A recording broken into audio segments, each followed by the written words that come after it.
Hello everyone and welcome to our series recap here on HouseOfSparky.com as the Sun Devils just took down USC to finish off the 3-game sweep here at Muni. Jack Johnson, Matt Venezia here with you for HouseOfSparky.com. And Jack, it was such a great series to see the Sun Devils finally pick up a sweep in the Pac-12, and today's effort came down to the end where the Sun Devils looked like they had it bottled up.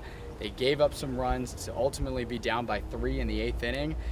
And I'll let you take it away with how the offense was able to come back and win this one. Yeah, it's almost gotten to the point with Arizona State's offense in recent weeks where is anybody actually really that surprised when the Sun Devils roll a big number in an inning? And after they had exploded in the opening innings, gotten up to a 5-0 lead, like you just mentioned, everybody thought it was bottled up. USC lost the first 2 games.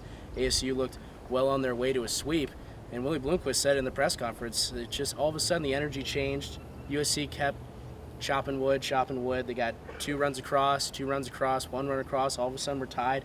Top of the 8th, the dam breaks, and USC's up 3 runs, and you're wondering, well, where's the magic gone for Arizona State? They seem to be on such a roll, and then it shows up at the perfect time, at the time they exactly needed it.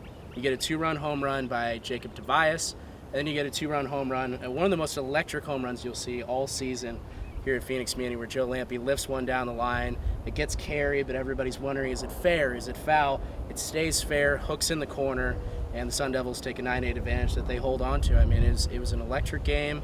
They get the first sweep in conference play under Willie Bloomquist. A lot of good feelings as they head to the road. Absolutely, and you were on the call for that home run, so if you haven't seen that, check that out. That was very electric. Yes, the Sun Devils put up 4 in the bottom of the 8th.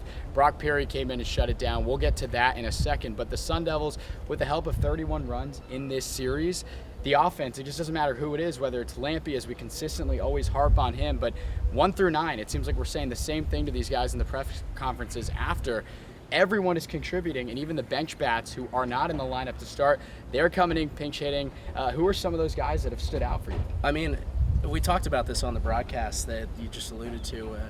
Around the 7th inning, we said, what other lineup in the Pac-12 could have Nate Baez batting 7th? And Baez has been one of the best hitters in the entire conference since conference play started. You got Ryan Campos in the 5th spot, and I want to start with him in terms of guys that have stood out. The first question to Campos in the press conference was, are you ever going to get an out? Are you ever going to make an out? It doesn't matter what they throw him, off-speed stuff, high, low, try to change eye levels, change speed, doesn't matter. Campos is getting on base. He did it again today. He can pepper it to all sides of the field. He's been the guy who's most impressive to me. Jacob Tobias, we mentioned, had that 2-run home run in the 8th that kind of kick-started the rally. He's been impressive, and I just love the way that he carries himself. The team calls him Smiley. Always seems to have just a really good air, and presence about him. And, 1 through 9, this entire Sun Devil team is hitting. You mentioned 31 runs across the series. How about try 63 against their last 5 games? It's remarkable stuff.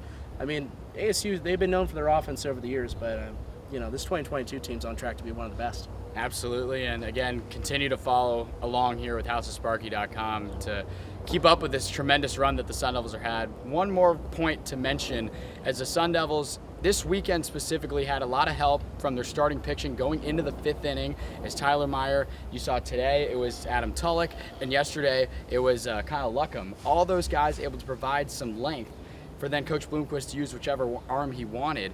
And while today another 6 arms were used, including Brock Perry, who came in and did shut the door without giving up a run, how big has he been in that closer role for the Sun Devils? Well, he mentioned that he started the season as a middle reliever. The closer spot was supposed to be held down by Will Levine all season long. Levine's kind of switched with Peary. Now right. Levine's the middle inning guy trying to eat up some innings, limit damage, whatever the situation is. He's the guy probably first or second out of the pen.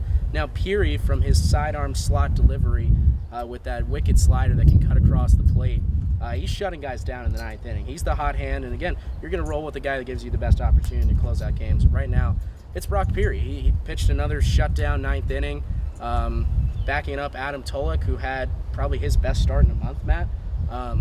Last night, Kyle Luckham, went 7 innings, walked nobody, and that's been kind of the bane of the Sun Devil pitching existence has been walks, and it bit them today. They walked 6 USC batters, and you mentioned 6 arms. That's not always pretty, but when it mattered, the starter guy did his job, Tulloch did his job, and then Peary did his job in the 9th, and ASU comes away with a victory and a sweep. This series had everything you could imagine. There were runs scored on pass balls, long home runs, right when it seemed like the offense was all bottled up and the game was over. You never knew what to expect in this one, and that's why it's so fun covering this team. The Sun Devils are going to enjoy this one. They're going to enjoy Easter off and Monday as well before coming back here to Muni for a contest against CSUN, and then they'll head down south to Tucson to see the Wildcats for a 3-game conference affair. That will be a lot of fun. We will be there for that series to cover for you here on HouseOfSparky.com. But for now, this is Jack Johnson. I'm Matt Venezia, catching up with you here for this series recap on HouseOfSparky.com.